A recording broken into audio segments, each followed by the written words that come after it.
And welcome back. We are still continuing the discussion here on KBC Channel 1. This is Eye on the Politics, and I have two gentlemen here. Today is Men's Affair. No pun intended, all right? No pun intended. All right, let's talk about issues affecting us.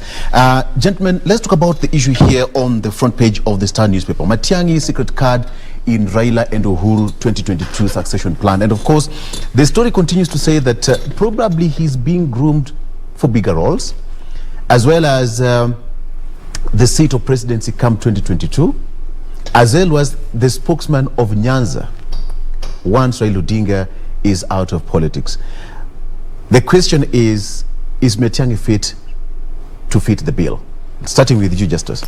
Well, Matiang'i as a person has merits. Yes. And as a Kenyan citizen has equal rights with any other aspiring politician.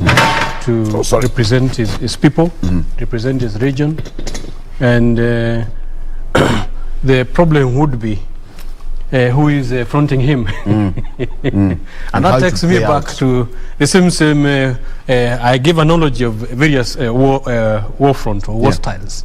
Yeah, so if he goes through the traditional political system, maybe he may inherit garbages, baggages that may actually overwhelm him. That's a challenge, because it depends on who is fronting who. But if we were to discuss based on their tactics and strategy, yes, he would be a suitable kingpin, because traditionally they've campaigned around tribal arithmetic, and bringing back the Kisii Nyanza basket, that becomes a serious vote basket for a bargain with any other geographical location. But I wonder whether the current generation, especially majority voters, will buy into the traditional tribal kingpins, because that is another challenge that actually he may encounter if he pursue that strategy.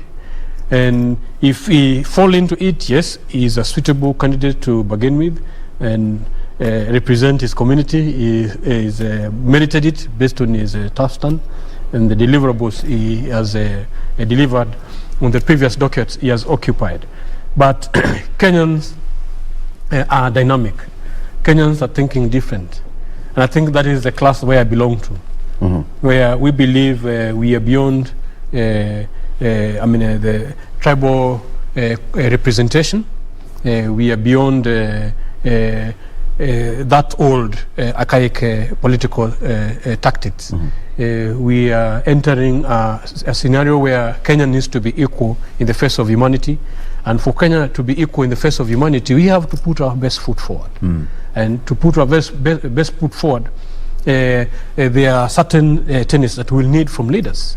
Because as Mike was mentioning earlier, that Kenyans deserve the leader they get, I'm of the contrary opinion, because for a while, the political scenario has not been conducive and favorable to Kenyan citizens.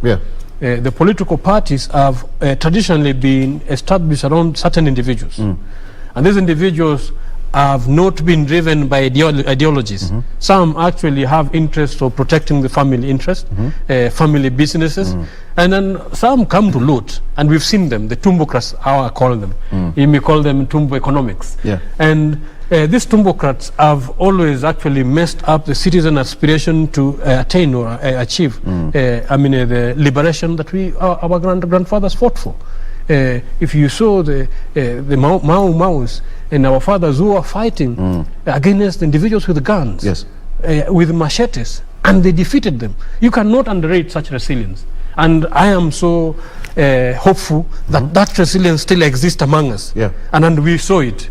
We saw young lawyers Actually, we were paying them nothing, if not inspiring them, coming out and demonstrating to Kenyans that yes, there is a rule of law and we can respect it, despite how individuals with impunity can rise up. And I mean, if you look at how much they're paying their lawyers. Yes. Yeah, so there are still such Kenyans to date who can still rise up and do the right thing. And that's the type of leadership, Victor, we've been pushing for. A leadership that puts the citizen at the center, a leadership that feels the citizen instead of sacrificing them, a leadership that puts trust, that has been an endemic species, back into this country. And that leadership has been denied to Kenyan citizens by political outfits that are formed around individuals who are not driven by ideologies, who are not driven by the citizen, and are driven by their own selfish gain and surrounding themselves with yes sir or sycophants who, when given opportunities, you've seen what sycophancy can do to Nairobi County. Now Nairobi is even functioning outside the constitutional provision. Kiambu have just sent home their own speaker. Why? Because the guy was not able to rise up to the tax.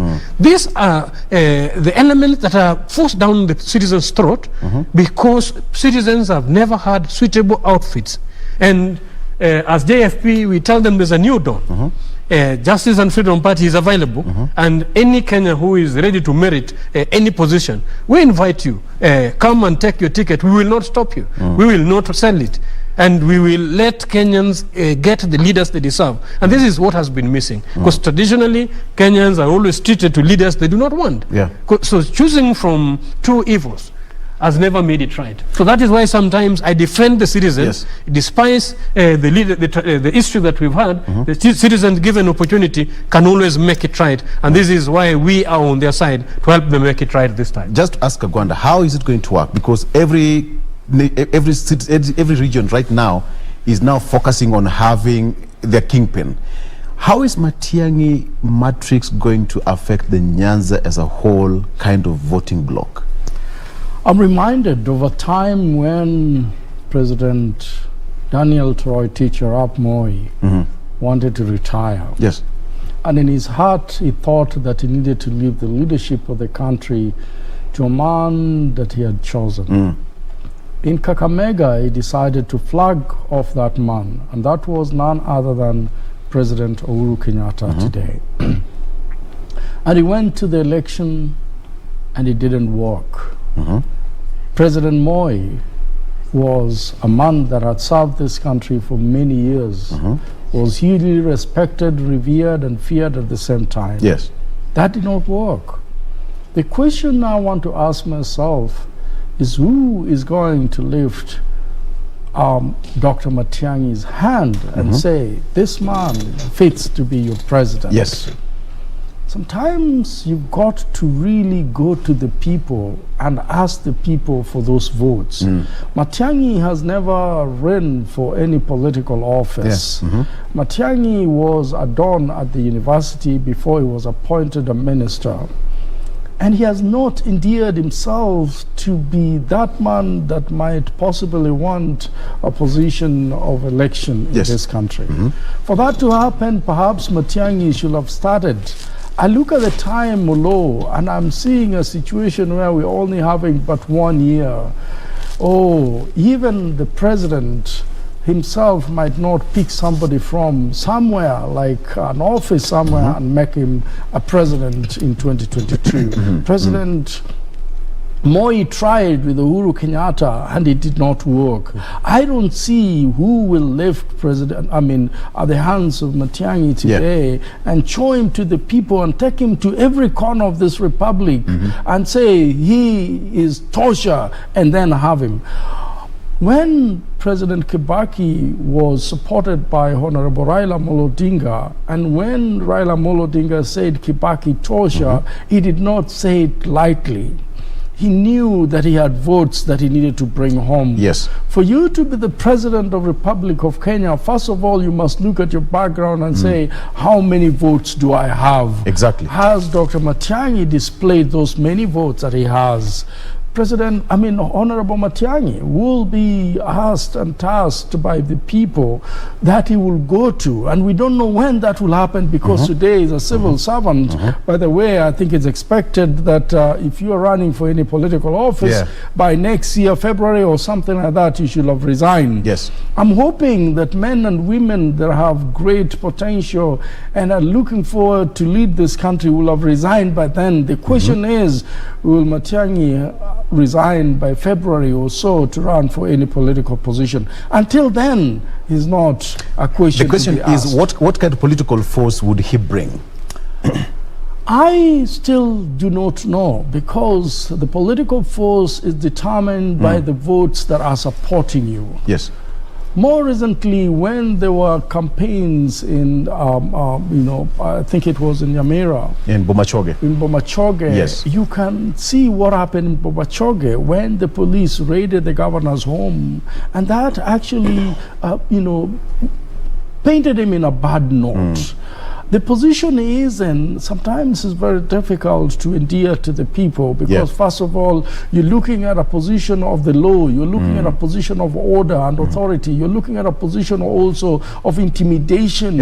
And to that extent, you are looking like a policeman. Yes. Many people do not like policemen and the way they behave on our roads and many other places. Some are very good, I'm not saying all of them are. But when you become the prefect in the house and then suddenly you come back again, and remember, the prefect in a normal circumstances where we went to school is appointed by the teacher. But in everybody this case, prefects. in this case, you've been a prefect and you've been appointed by the head teacher, and you're a prefect of your class. And people have seen some few things that did not go well in the election time, and even we've seen some demonstration. We saw what happened at the governor's house and things like that. You really have to quit that position and say, I want your votes, and you have to convince them that your position must actually be delinked from the person of whom you are, that you are a person that can serve the people. As to what you can bring on the table today, the question that we need to ask ourselves is, how many votes are in Kisii? Are there neighbors like Bomet, Kericho? Are there neighbors, not Bomet, but Kericho, Kuria, Migori, Kisii? Yes. And even Homa Bay. Are there neighbors that will back him up? And I think he's not started running. And that brings me to my next question. That, for quite a long time, the Nyanza region as a bloc has had the voice of Raila Odinga as the Nyanza spokesman. So shifting that baton to the Kisii region, how would that play out? Would Luos feel like, it's now our time now to pass it over to another person? Or how will it weigh out come 2022? Is it ready to take the baton in the first place, Justus? Well, I don't like tribal politics, but but that's what's now happening right now, because every region is coming with a kingpin. As Agwanda also emphasized on the baggage that he will be carrying, because it's based on who is fronting him. And I would go for merit. In terms of merit and performance, is somebody actually, that is why you will find such discussion, even the newspaper giving him such recognition. He has merited that thought, even to be considered as a presidential candidate, which is fair enough. But as he says, yes, he needs to have his own constituency, he needs to play his cards right. And what Star is insinuating is very interesting, because sometimes some people used to call Star gutter press, but I'm not going to say that. But I think it's giving us a gossip, which in the political arena is can be considered based on the merit that these fellow Kenyans have demonstrated in the portfolios that he has held. But when we are talking about presidency, yes, in the tribal arithmetic that you're putting it, it becomes a bit technical, because that community is special in its own way. And I come from the same community. And some of them, like our fellow laws, don't just follow because they're following you.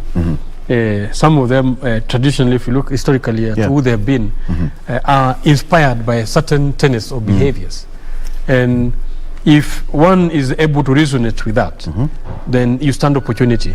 And I would not want to be limited to him as a choice. Nyanza has brought in so many sons, including me. Yeah.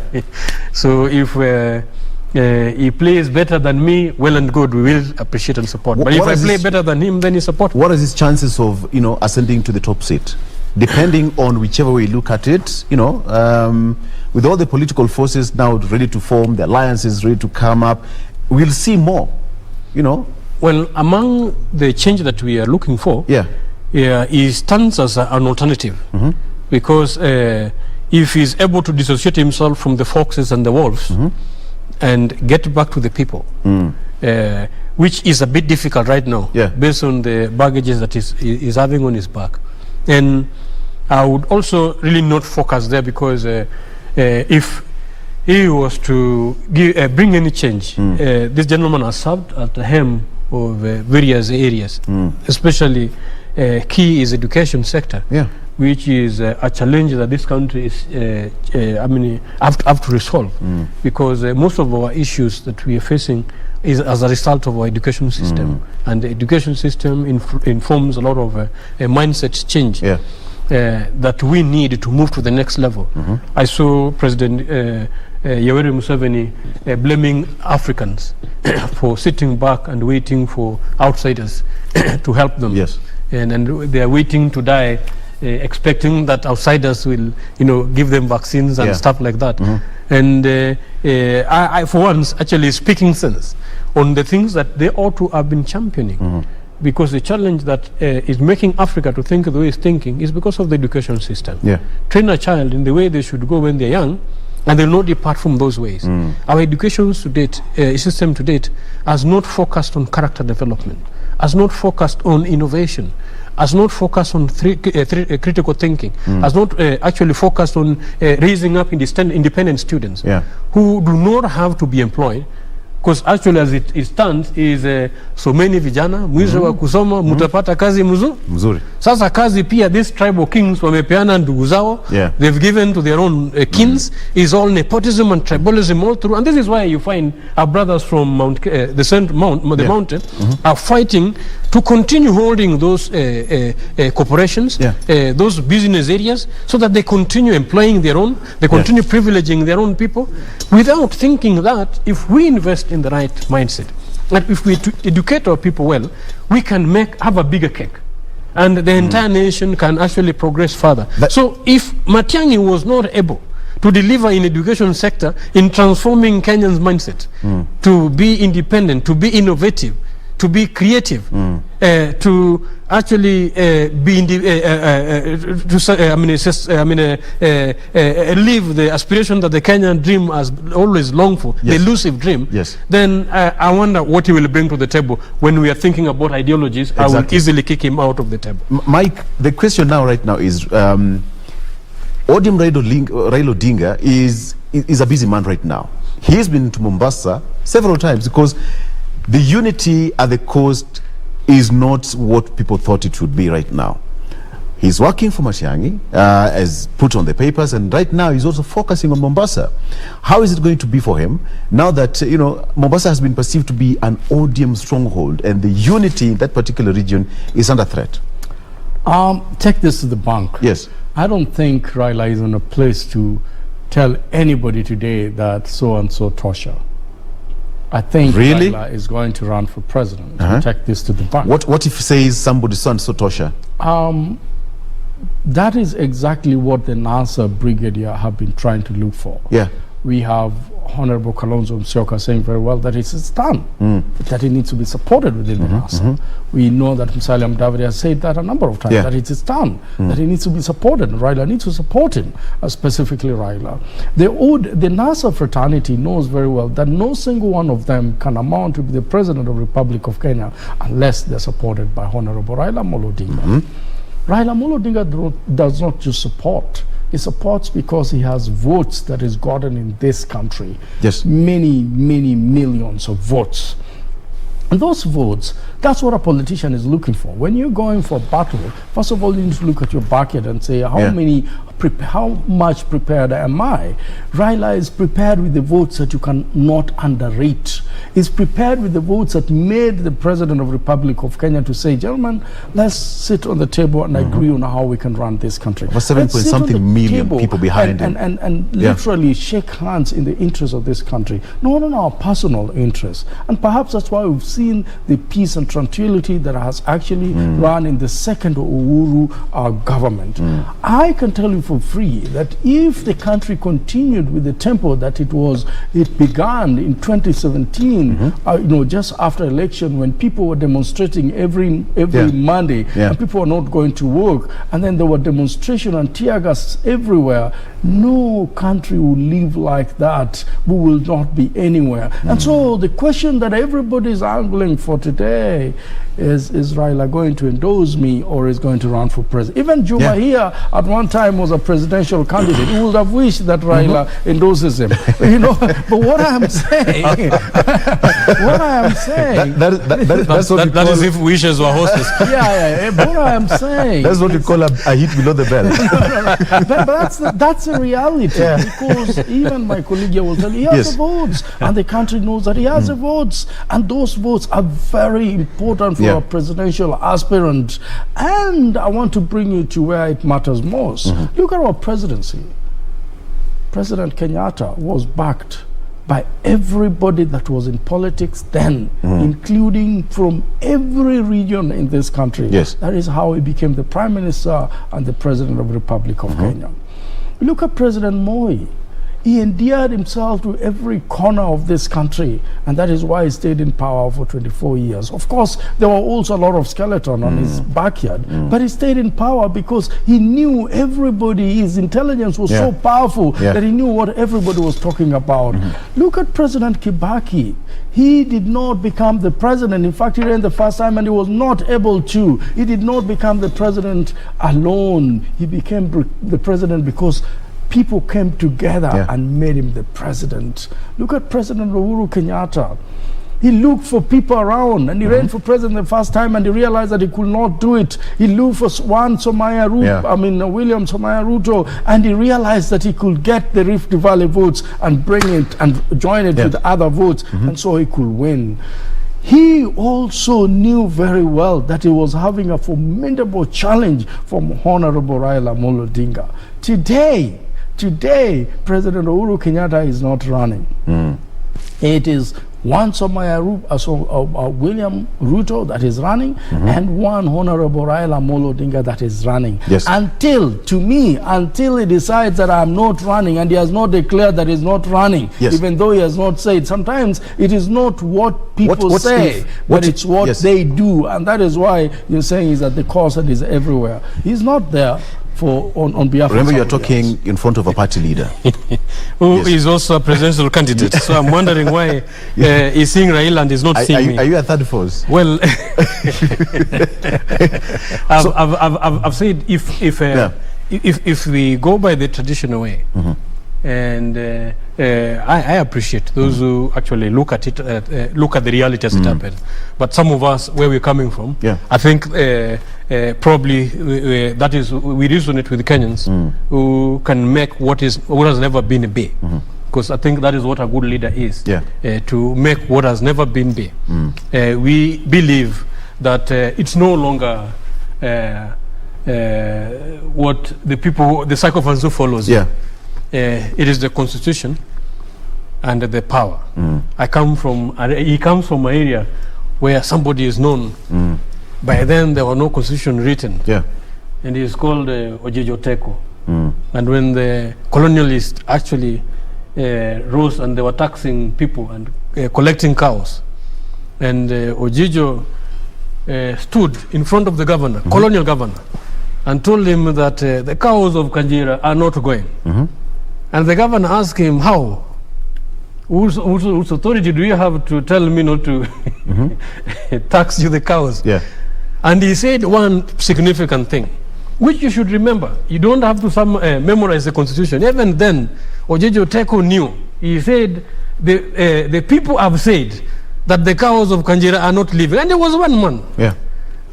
And you know, the governor, by then they knew. Because to date, the Article 1, subsection 2 of our Constitution says that the sovereignty belongs to the people. It's the people who delegate this sovereignty. This hero worship of thinking that this tribe king king now has the people and they're bringing and rallying them, on what basis? I think those are the old tactics. And it's only a fool who does the same thing the same way, expecting a different result. These are the old tactics that have taken us down the drain. If you are going to still follow certain individuals, when they were shaking hands, did they go with the people? They've been eating themselves, isn't it? Yes. So I think Kenyan citizens are not that stupid, and they're not that foolish that they can still be traditionally be swayed and be placed in a basket of let's follow this leader for us this time around that is going to represent us. I think that lie has already been busted. So have we become of age as a nation? Because well, if we had not come of age, people like us would not be present on the table. Yeah. And this is the new ideology and the new mindset that we bring on the table. Let's follow ideologies.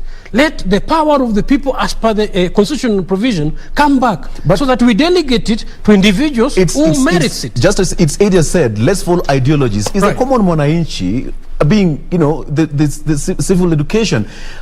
Are we getting the ideologies right or not? That's the question. Yes. Let me help Justus. Agwanda, yes. Agwanda, not helping you on that. My point is clear. State your point, okay? So that Justus knows where he lives and where he eats from. And Justus today, when he was driving to this place, he passed many people by the roadside walking, and even more were in Matatu. We are in a country called a developing world. That is where we are. We've not formatively made ourselves to an industrialized country. In other words, we are a country that majority of us still live under $1 a day. We are considered poor by United Nations definition of poverty.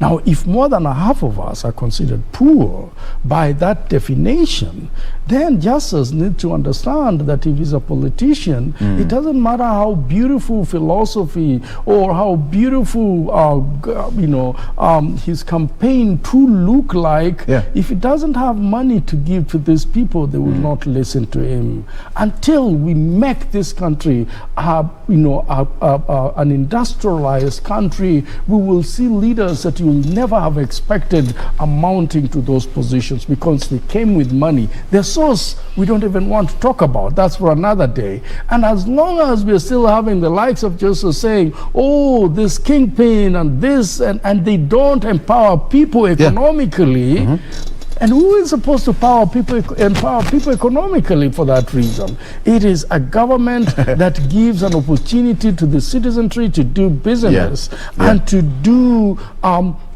things that generate income and to have industries that people can go to. So then you don't have to tell people that if I give you 200 shillings, you can vote for me. And when Justus come and gives them 1,000 shillings, they would rather vote for Justus and not me who gave them. That is not the lack of civil education that you're lacking. What I'm saying, that's our economic. Yes, what you want me, Justus? Yes. It is our economic dictation that makes people behave in that manner. It doesn't matter how many civic education you do. If a man does not have anything in his stomach, he'll go there not thinking with his head but with his stomach. He'll remember the guy who gave him the most. That is why institutions must be changed. And institutions that must be changed are including IBC. So that when they're monitoring the bribery that takes place during the electioneering time, people need to go to jail. And people need to be told that if you bribe somebody to vote for you, you will not be allowed to stand for any position. Easier said than done. Well, that's why we're saying there is an hope. Yes. Where people think there's no hope. Let me tell you, China was worse off economically if you look at even current Kenyan GDP. And by then, the West had invested in Kenya, actually had turned China. If you look historically, the trade and the merchandise that the West was selling to China, they were selling drugs, marijuana, things that were decaying their moral values, things that were destroying them. And that was a booming market. Until these guys realized that, you know what, these guys are going to destroy us. And they're going to keep us where we ought not to be. And then they closed themselves, reviewed, and started educating themselves based on their interests and their needs. And yes, Mike, I think those are the thinking that I think may not be seen. Right now, we're bringing them to the table and might not might not have existed within the quarters where we are analyzing, or the individuals we're talking about. Because since they do not think the same way, we will always think that is predict what to expect. And then I don't believe that all Kenyans must be bought. Let me tell you, our party. In just 1 second, before we get into that, I will come back to you and tell me why Kenya should not be bought and why we have to go the right way, and whether civil education is all we all need as we move to the next general election, right? Let's take a break, and when we come back, we are going to the final stage of this discussion, and of course, we are going to talk about the issue of BBI. He is one of the gentlemen who appealed against the 70 petition. New, the petition against the delimitation of 70 new constituencies. So let's go talk about that when we come back after this break. We'll be right back.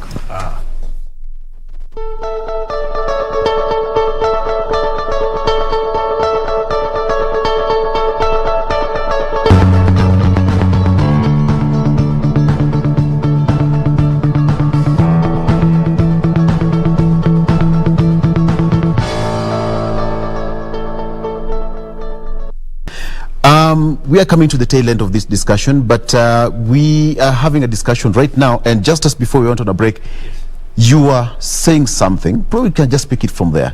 Yes. I said China changed. Yes.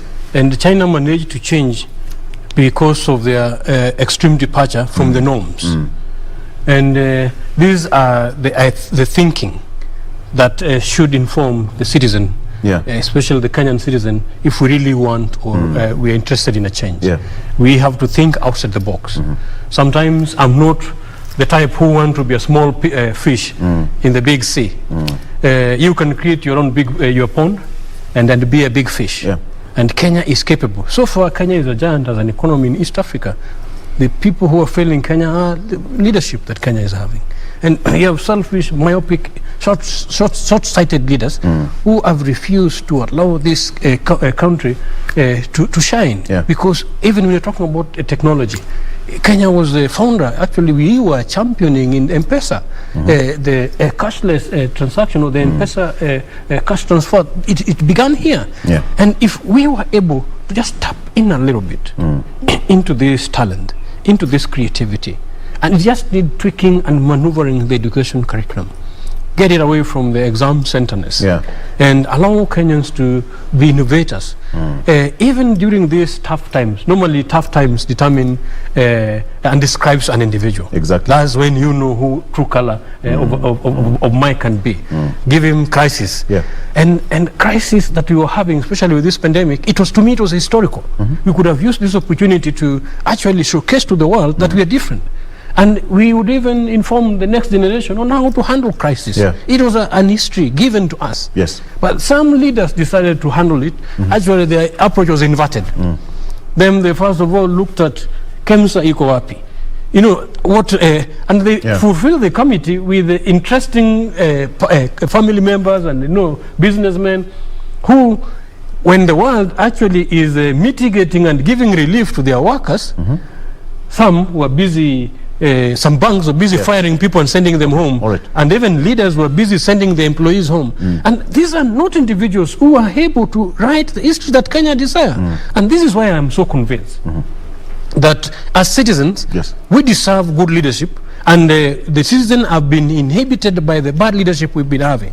And given opportunity, because I have seen Kenyans given opportunity. You see them in the track. Those guys are different. Even in the soccer, if you give Kenyans opportunity, they excel.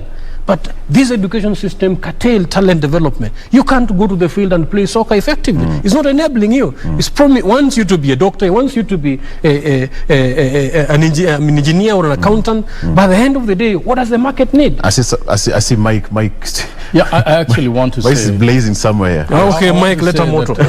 He's telling us the symptoms. He's not telling us how we can solve this problem. I totally agree with them.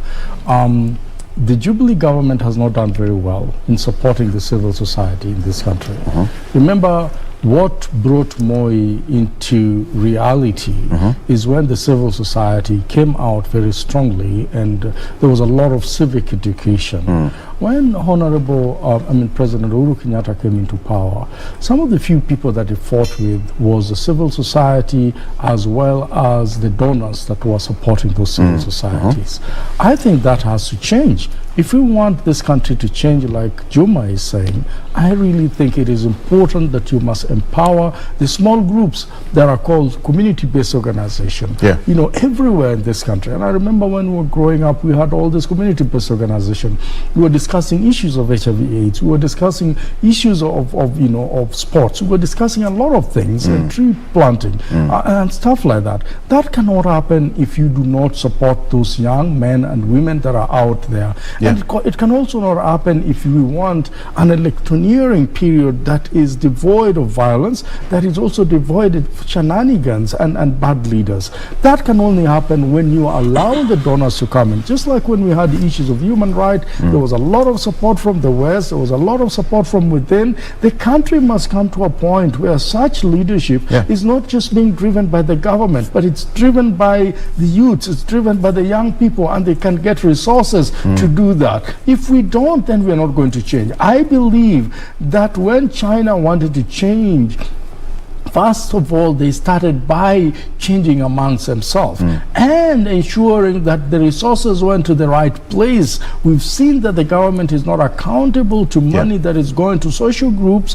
and to civil society. Well, it is high time that they tap into the private citizenry, into changing the mindset for this country, and not hiring a consultant and paying him 100 million for going to Kakamega or going to some place to do some, survey. No. Looking at the youths and supporting those youths and saying them, tell the other youths that this is how they need to elect their own. Well, true, looking for them, Victor. Just before we move to the next. Yes, looking for them, but what is key is mindset. We need to invest. And you see, that is why some of us contest and petition the constitution, because there are some things which if you put in the constitution, it is going to affect the mindset in the long run. And if you look at the transformation of their mindset, because poverty is in the mind, educate them to be wealthy, educate them to be rich, and they'll be rich themselves, so that when you are empowering them or adding it with resources, you add resources to an individual who knows where they're going, who is already empowered. But if we still have education curriculum that is actually destructive to that wealth creation, and actually is training people to be more servants than being independent innovators, than being resourceful and manufacturers, then still, even if we bring whether they elect their tribesman, still the Kenyan problem will still remain the Kenyan problem. And these are the extreme departures that as Justice and Freedom Party we are offering, that we need to think outside the box and start making Kenyans be the wealth that Kenya is desiring. Exactly. Right. Okay, gentlemen, as we come, to the tail end of this discussion, let's just, move briefly and talk about the issue of the appeal case, which was in the courts last week. Oh yes. We had, several parties bringing their submissions, and they are arguing their case out, and now the judgment will be out in a number of days to come. That is on August 20th. Now the question is,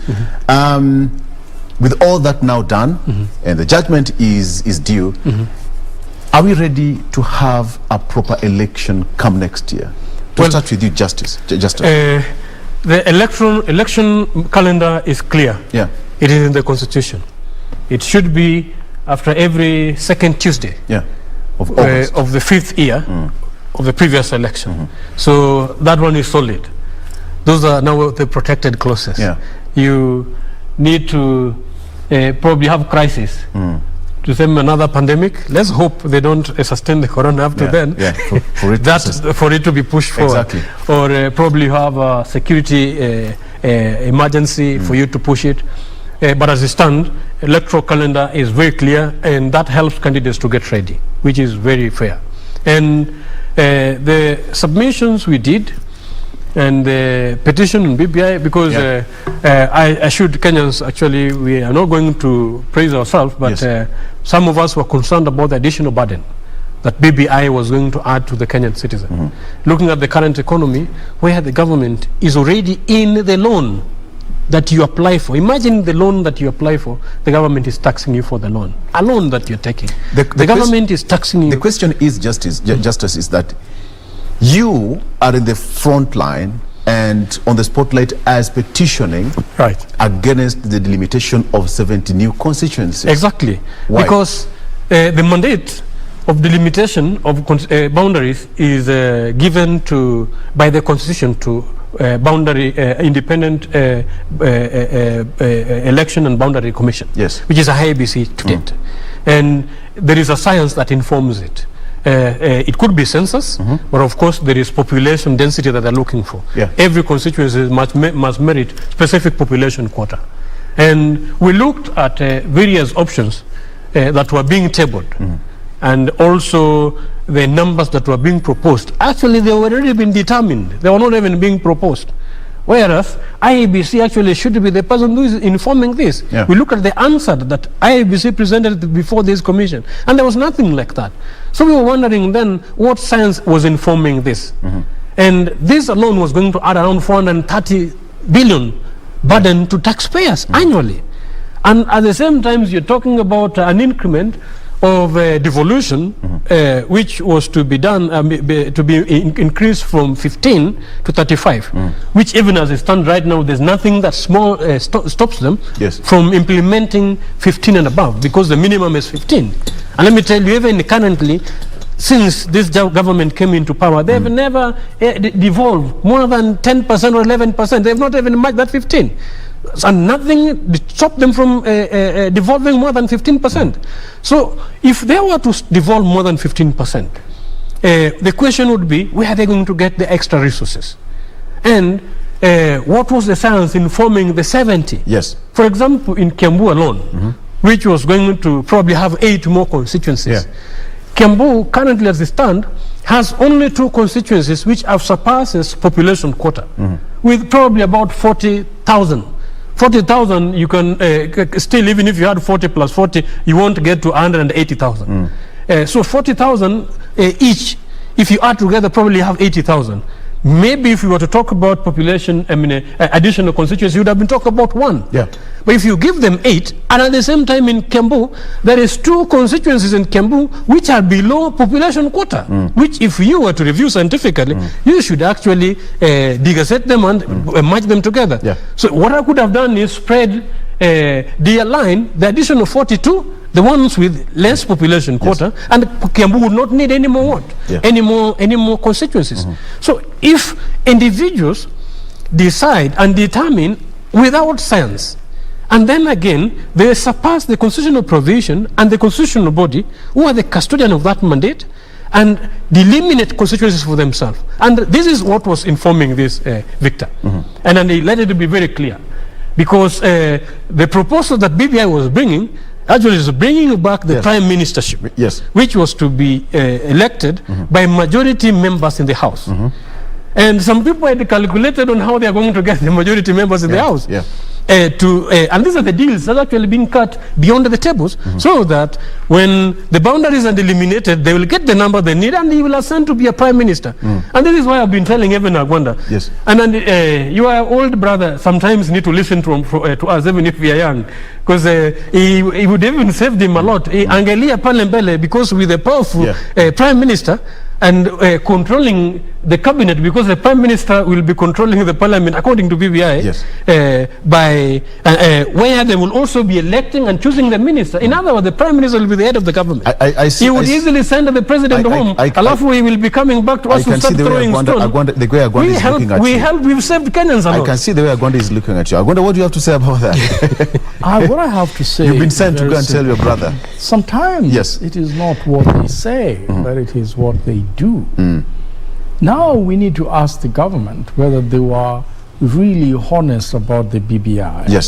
Because if they were very honest about the BBI and they really wanted to have it achieved, then all these legal impulses that we are having today perhaps would not have been realized. Having, you know, Justice Juma and company go to the courts and winning in a big way will not have happened. The question is, what is the legal advisor of the president doing? Because this is not a shame to the Republic of Kenya, but it's also a shame to the presidency, office of the presidency. It shows that perhaps there are people that were put into those offices on a political dispensary scenario, but not on competency. I'm not saying that they're competent, but what I am saying is the president has lost cases, or the government has lost cases after cases and after cases. And could the president being set up by his own men and women that were employed to advise him in matters of legal? And that to me is where the question is, because it cannot be that he has employed people that cannot advise him properly on a system, on what need to be followed. I will tell you this, when President Moi was there, as much as he was such a dictator and everybody knew he was, but he never did anything against the law. When he was jailing people under Section 2A, he made sure that it was within the law. When he was doing all this manner of things, if it was not within the law, as what I'm being told, he will ask Attorney General Emeritus Wako, what do you think about this? And Attorney General will tell him then that it is not in the law. They will make sure that they go to Parliament and change it and make it a law, and then he will implement it. It didn't matter whether it was against human rights or not. If it was within the law, he did it. My problem was this a setup so that we thought we were having something so huge like BBI, but the government and the operative of the deep state did not like it, so that they kept on doing mistakes and hoping that Juma and company will go to court, and then they will say it is the court that stopped us. We really wanted it. Well, that is if they want to redeem themselves. But knowing this government, this government has done constitutional crisis. Committed constitutional crisis ever since they came on board. Right from the appointment of their cabinet, he's been advised against the constitutional how the parliament is constituted.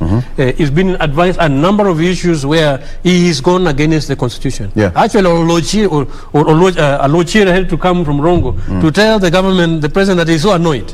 And he has to petition and make sure that there is a rule of law and respect of the law. So do not redeem them. These people always act with impunity. They disregard the law. And as Kenyan citizens, we have to take that sovereignty back and tell them that the die is cast. This is how 2022 is going to be. All right, gentlemen, the die is cast, and I'm being told that we are out of time.